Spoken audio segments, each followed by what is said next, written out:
ನನ್ನ red carpet ಕಳೆ ಹೆಚ್ಚಾಗಿದೆ. ಈಗಷ್ಟೇ ನನ್ನ ವೇದಿಕೆಗೆ ಆಗಮಿಸಿದ್ದಾರೆ ಹಿರಿಯ ಕಲಾವಿದರು ಅಂತ ನಾನು ಹೇಳಲ್ಲ, ಮಾಸ್ಟರ್ ದತ್ತಣ್ಣ ಅವರು. ನಮಸ್ಕಾರ. ನಮಸ್ತೆ. ಹೇಗಿದ್ದೀರಾ? ಅದ್ಭುತವಾಗಿದ್ದೀನಿ. ಹೇಳಿ, ಏನಾಗ್ತಿದೆ ಜೀವನದಲ್ಲಿ? ಏನಾಗಬೇಕು ಅದಾಗ್ತಿದೆ ಕಣ್ರಿ. ಒಂದಕ್ಕಿಂತ ಒಂದು ಅದ್ಭುತ ಪಾತ್ರಗಳು, ಅದ್ಭುತ ಸಿನಿಮಾಗಳು ಒಪ್ಕೋತಿದ್ದೀರಾ. ಆದರೆ ನನಗೆ ಗೊತ್ತು, ನೀವು ಯಾವುದಾದ್ರೂ ಸಿನಿಮಾ ಪಾತ್ರ ಒಪ್ಕೊಳ್ಳೋದಕ್ಕಿಂತ ಮುಂಚೆ ನಿರ್ದೇಶಕರು ಆ ಪಾತ್ರ ಯಾಕೆ, ಆ ಸಿನಿಮಾ ಯಾಕೆ ಅನ್ನೋದು ನಿಮಗೆ ಕನ್ವಿನ್ಸ್ ಮಾಡಬೇಕಂತೆ. ಕರೆಕ್ಟ್. ಗೊತ್ತಿಲ್ಲದೆ ಏನಮ್ಮ ಪಾತ್ರ ಮಾಡೋಕ್ಕಾಗುತ್ತೆ? ಅದರಿಂದ ಕೇಳ್ತೀನಿ.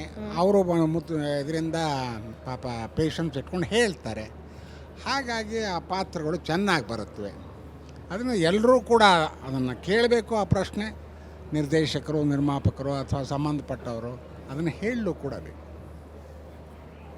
ಎಲ್ಲರೂ ನಿಮ್ಮನ್ನು ಹಿರಿಯ ಕಲಾವಿದರು, ಹಿರಿಯರು, ಇಷ್ಟು ವರ್ಷ ಎಕ್ಸ್ಪೀರಿಯನ್ಸ್ ಅಂದ್ರೂ ಮಾಸ್ಟರ್ ದತ್ತಣ್ಣ ಅಂತ ಯಾಕೆ ಅಂತಿದ್ದಾರೆ ಇತ್ತೀಚೆಗೆ? ಅವ್ರನ್ನೇ ಕೇಳ್ಬೇಕನ್ರಿ, ಅಥವಾ ನನ್ನನ್ನು ಗೇಲಿ ಮಾಡೋದಕ್ಕೋಸ್ಕರ ಏನಾರು ಹಾಗೆ? ಇಲ್ಲ, ಪ್ರೀತಿಯಿಂದ ಹೇಳ್ತಾ ಇರೋದು. ಯಾಕೆಂದರೆ ವಯಸ್ಸು ಹೆಚ್ಚಾಗ್ತಾ ಹೋಗ್ಬೋದು, ಆದರೆ ಯಂಗ್ ಎಟ್ ಹಾರ್ಟ್ ಅಂತ ಹೇಳ್ತಾರಲ್ಲ. 5 ನಿಮಿಷ ದತ್ತಣ್ಣ ಅವ್ರ ಜೊತೆ ಮಾತಾಡಿದ್ರೆ ನಿಮ್ಗೆಲ್ರಿಗೂ ಗೊತ್ತಾಗುತ್ತೆ ಎಷ್ಟು ಟಾಪಿಕ್ ಇರುತ್ತೆ ಅವ್ರ ಹತ್ರ ಅಂತ. ಇಲ್ಲ, ಒಳ್ಳೆಯದು.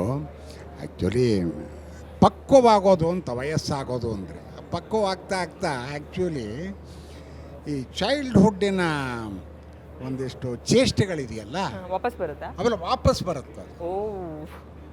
ಅದು ಭಾಳ ಮುಖ್ಯ. ಅದಕ್ಕೋಸ್ಕರನೇ ತಾತಂದಿರ ಜೊತೆಗೆ, ಅಜ್ಜಿಯಂದಿರ ಜೊತೆಗೆ ಮೊಮ್ಮಕ್ಕಳು ಭಾಳ ಸಲೀಸಾಗಿ ವ್ಯವಹಾರ ಮಾಡ್ತಾರೆ.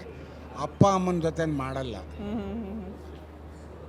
ಇದು ಗೊತ್ತಾಯ್ತಾ? ಇದು ಭಾಳ ಇಂಟ್ರೆಸ್ಟಿಂಗ್.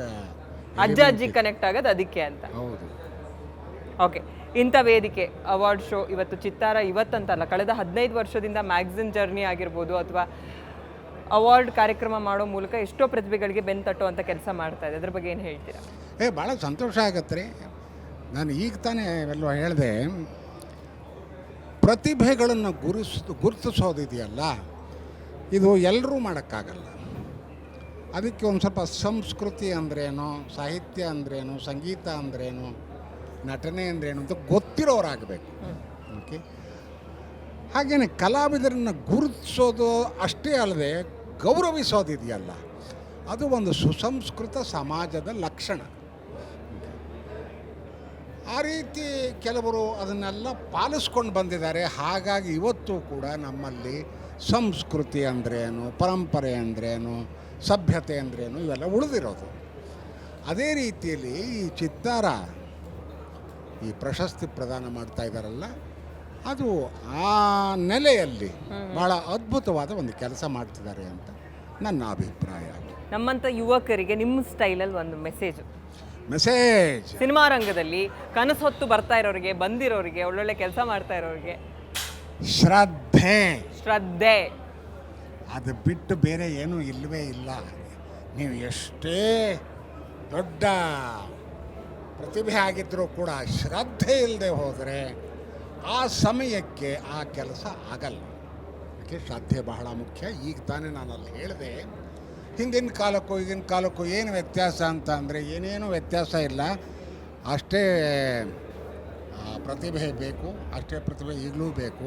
ಆವತ್ತು ಶ್ರದ್ಧೆ ಇತ್ತು, ಆದರೆ ಇವತ್ತು ಸೂಪರ್ ಶ್ರದ್ಧೆ ಬೇಕಾಗುತ್ತೆ.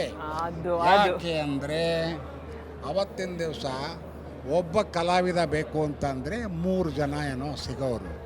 ಇವತ್ತು ಒಬ್ಬ ಕಲಾವಿದ ಬೇಕು ಅಂತ ಅಂದರೆ ಒಂದು 100 ಜನ ಕ್ಯೂನಲ್ಲಿರ್ತಾರೆ. ಅಷ್ಟು ಕಾಂಪಿಟೇಷನ್ ಇದೆ ಅಂತ. ಕಾಂಪಿಟೇಷನ್ ಇದೆ. ಆದ್ದರಿಂದ ಆ ಕಾಂಪಿಟೇಷನಲ್ಲಿ ನೀವು ಗೆಲ್ಲಬೇಕು ಅಂದರೆ ಶ್ರದ್ಧೆ ಬಹಳ ಮುಖ್ಯವಾಗುತ್ತೆ. ಧನ್ಯವಾದಗಳು ಅಪ್ಪಾಜಿ. Thank you so much. ಹಿಂಗೆ ಆರೋಗ್ಯವಾಗಿರಿ, ಹೆಚ್ಚೆಚ್ಚು ಸಿನಿಮಾಗಳು ನಿಮ್ಮ ಕಡೆಯಿಂದ ಬರಲಿ. Thank you.